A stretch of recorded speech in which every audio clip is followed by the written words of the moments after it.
Hi, this is Greg Remke. I direct programs at Economic Thinking and do workshops each year on the national high school and homeschool speech and debate topics. The STOA League is looking at 3 resolutions for the coming school year, and I've done short online presentations on the space exploration and the federal transportation topic. And now I wanted to spend some time looking at the third topic, which is the resolve the United States federal government should substantially reform its marine natural resources policies. I like this topic. It puts us more into the standard role of the federal government in setting up institutional systems, working at legal norms. And you could argue that the enforcing legal systems for oceans, as done for lands, could be a reasonable thing for the federal government to do, and that the federal government has done this badly in the past, and the status quo is much in need of reform. This is a hard thing for private firms to do, right? Changing the actual institutional structure, the ownership of fish or of underwater land. So federal reform in this has some advantages. So let's spend some time on that. Now, this was the high school debate topic some years ago. I did workshops for the Mackinac Center in Michigan. Their resolution called for reform of ocean resources, so not quite the same. But in this, we're looking at fisheries, recreation, ownership of space, land in the ocean, or building an artificial island or city or out there, and also under the water, drilling for oil, drilling for gas and other resources, magnesium nodules, whatever under the ocean. So let's spend a few minutes and talk about this. I don't have my usual overheads, but I'm just going to sort of quickly run through some ideas. If you have questions, please let me know, and perhaps I'll do more on this. I will do more if it's chosen as a topic. First, I'd highly recommend what used to be the Political Economy Research Center. It's now the Property and Environment Research Center, PERC.org. And on their website, if you search for marine natural resources or ocean fisheries, you can find a number of articles about trying to apply property rights institutions to resources in the ocean. There's a short video called Saving Ocean Fisheries that's compelling, that looks at the way property rights helped improve some of the fisheries. Again, there's much more to research on this, but that video gives you a good start on looking at some of the issues. So here are some PDFs that I have just with some ideas looking at oceans and economics, sort of the root of ecology and economics are the same, the eco side, and it's the interconnectedness of the environment, the interconnectedness of the economy. So in my workshops, if this topic is chosen, I'll give more of an introduction to economic concepts with an application of those economic concepts to the ocean marine resources topic. We look at scarcity, opportunity costs, supply and demand, substitutes, and I argue that debaters can build sort of a checklist of economic fallacies that their opponents' cases often commit. The fallacy of ignoring opportunity costs, or ignoring supply and demand, or of ignoring substitutes. And these are ways that negative debaters can be ready for affirmative cases, also a way that students can test their own cases. Also, as a general issue with this topic, as with the other topics I've discussed, we have a problem of a command and control system, a system where the federal government is trying to regulate, trying to control or manage ocean fisheries. The problem is the best use of resources are discovered through entrepreneurs, through enterprises, through competition and prices. And without those things, when you have sort of everything centrally owned or managed, you get various kinds of problems. So we have a mixed system now, like we have in much of the economy, where there's private firms in fisheries, there's competition in certain areas, but there's also state and federal regulatory systems, plus EPA, plus various other kinds of regulatory controls that are less than they could be in terms of protecting the ecosystems as well as generating revenue and value. We have knowledge problems and incentive problems. We don't know the best way to manage various fisheries. We want a process that tries to discover them. We've got incentive problems. So when the fishing regulations set up certain kinds of free-for-all, whoever can catch the most fish within the fishing season, that creates all sorts of problems as well. So debaters, when they were looking at this case in the public school world, looked at cases that, for example, banned coastal fish farms. They argued they should be differently regulated or banned altogether. They argued that these farm-raised fish sometimes escape. They mix with the wild population. The negatives on that said, well, that's a problem too. If you ban them, then there's much less salmon, for example, available. That leads to higher demand for salmon and more aggressive fishing of wild salmon. That may cause a depletion of wild fishing supplies as well. We actually had, it's a long story. Okay, waste standards for cruise ships was another topic that was looking at. They're dumping junk and so forth in the ocean. The claim was there were people looking at ocean dumping. There's lots of things that get drawn out in the tides or thrown out in boats that find their way into the oceans that damage birds and fish. There are proposals for banned net fishing, to use long line fishing instead. There are limits on coastal development and building, and the argument that had an impact on the ocean. Proposals for decreasing the non-point source pollution that comes from land. So from storage tanks at gas stations, gasoline leaks out and find its way into the waterways that go out into the ocean. Here in the Seattle area, all around at where the storm drains are, there's little signs that say, be careful, don't dump oil in here. It goes out to Puget Sound, which is the waterway here. Similar mandates on oil tankers. The argument is that would prevent big oil spills that have happened in the past if you had better regulations or controls. There were cases on tuna fishing, that dolphins sometimes get caught up in tuna fish nets. So if you want to protect dolphins, you have to more carefully regulate tuna fishing. There were proposals to ban or limit ecotourism. The idea is tourists were going out, going up beside killer whales and others and disrupting natural systems. So various approaches to the topic. The federalism approach. What does the federal government know about fishing that state governments don't know? Why not have California manage its coastal waterways, Oregon, Washington manage theirs, but why have votes from Iowa, North Dakota, all the Kansas, Missouri that don't have oceans part of their state? Why have their senators and congressmen vote in Congress for what decisions are made on managing oceans that are around the states? Where does it, where in the Constitution is the federal government empowered to regulate fisheries and ocean resources? And you could look, obviously the fishing industry was huge at the time of the founders. So if they expected and wanted federal government control of fisheries, you might expect to find some of that among the first 50 to 100 years of the United States. So you'd really want the federal government involved only in those cases where the states can't manage the system, like rivers that go between two states, or border disputes where the federal government may have a role in mitigating disputes and fisheries, that go from one state to another. Toxic pollution in the ocean was another proposal, how to limit pollution. And one of the response on that was to look at the ocean vents. These are these deep sea vents that are bubbling up the most toxic pollutants you can imagine, and all around them are creatures that are feeding off those chemicals. So the argument there is the ocean can do a lot to manage its own pollution. We find this, by the way, in the BP oil spill in the Gulf of Mexico, that the vast majority of the oil was consumed by microbes.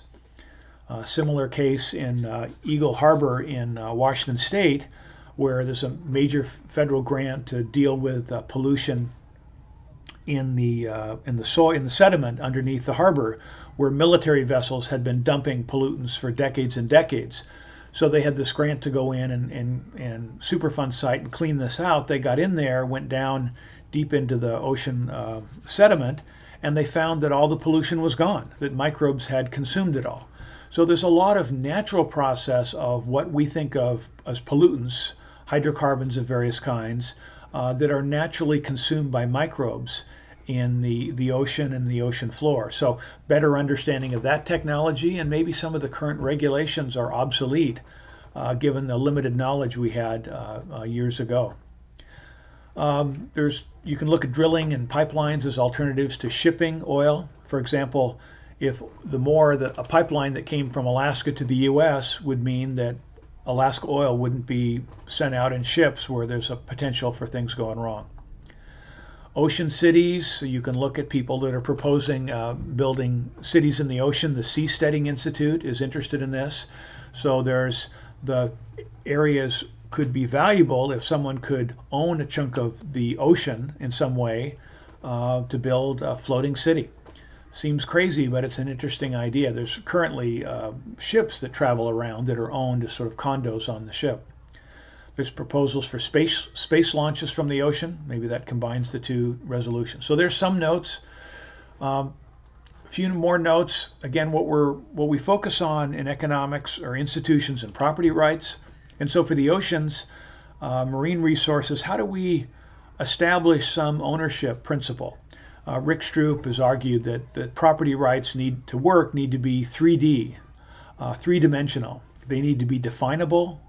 You have to define what it is you're talking about with ownership. They need to be defendable. People need to be able to defend their property against others intruding. And they need to be divestable. People need to be able to sell them. And without these, if you restrict these dimensions of property rights, you have a system that doesn't work as well as it might. Discussion over natural rights.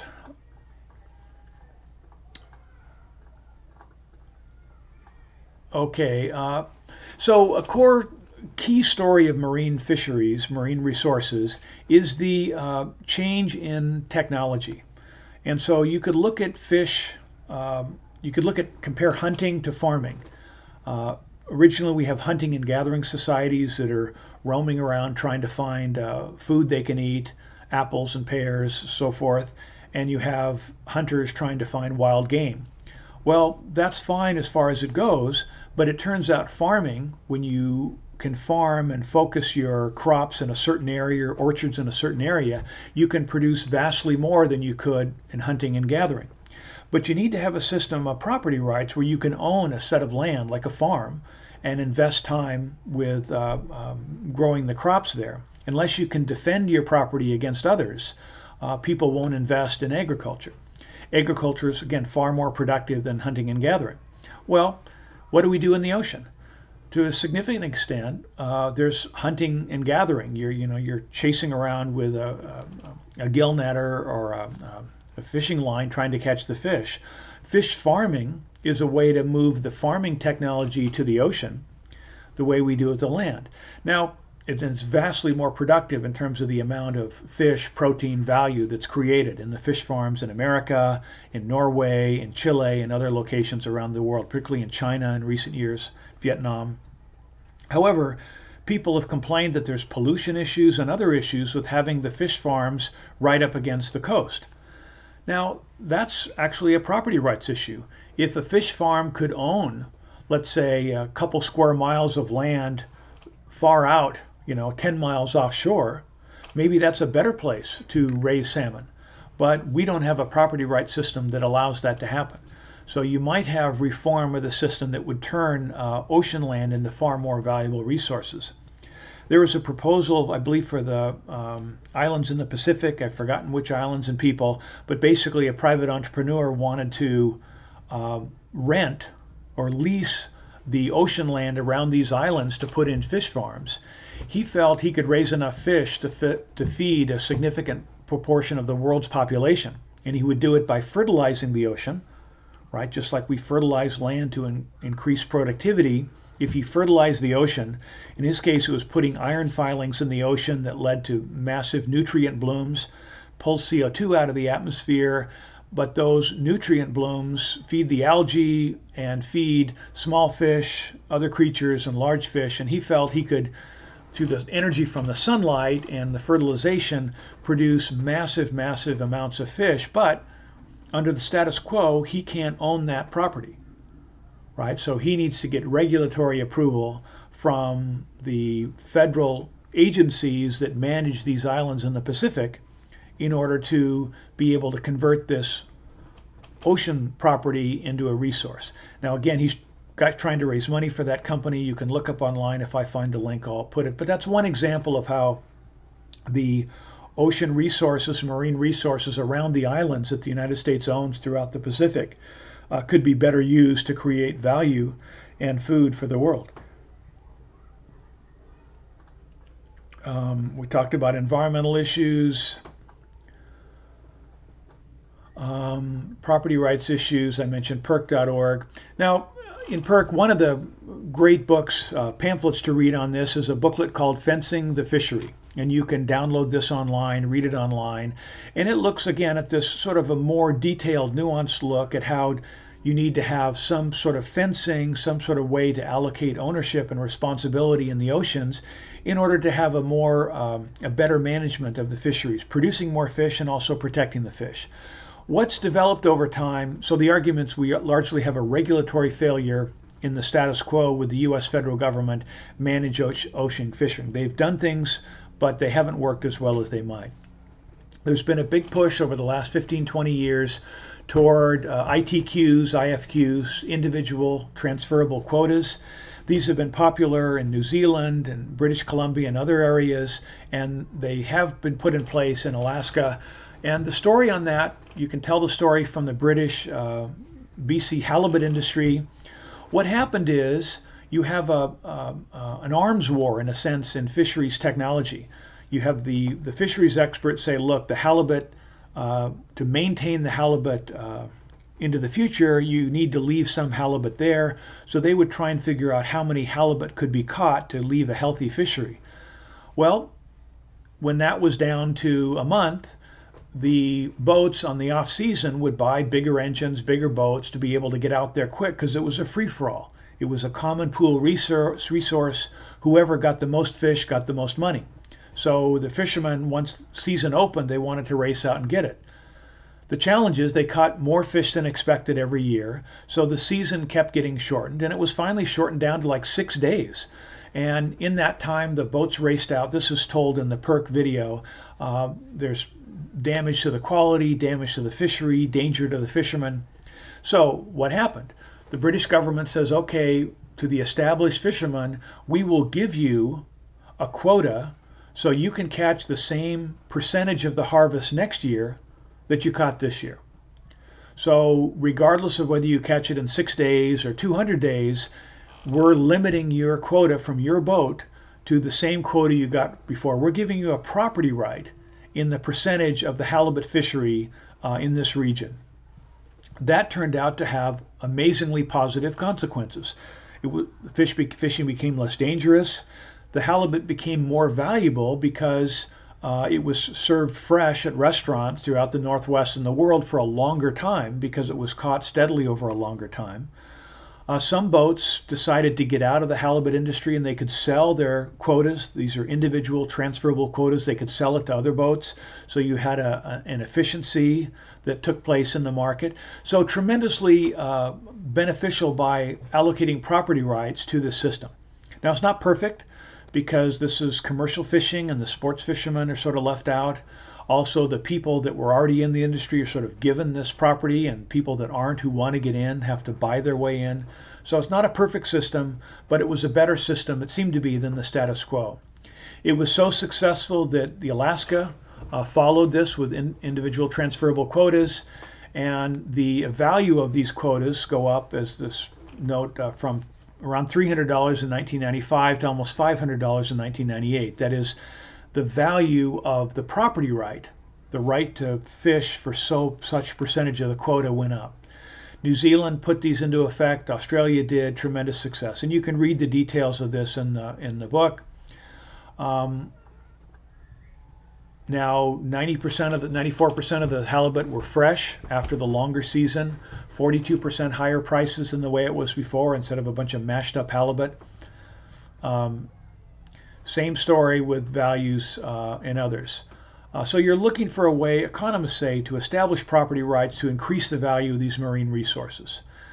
stories with salmon. The Pacific Northwest Indians had a property rights-based system that had developed over centuries. That was blocked by the U.S. court system, but something like that could work better for salmon fishing. These individual transferable quotas have worked when tried. They haven't always been tried. There's just 4 fisheries now. Congressman for Alaska tried to ban the Alaska ITQs because they felt it took jobs away from the canning industry in Alaska, and that these quotas were owned by fishermen from Seattle. So there's a lot of congressional problems. They were banned in '96, and you have to read the rest on that. There's a whole range of different ways to establish a private system, a territorial user rights in fisheries. These turf programs are discussed. Pacific oysters in Willapa Bay, a whole range of different ways. It's Ocean Farming Inc. is the company that wants the 800,000 square miles around the Marshall Islands. I mentioned that earlier. Also similar systems, Alabama and Florida. How do you allow ownership of artificial reefs that lead to lots of habitats for fish and value in fishing?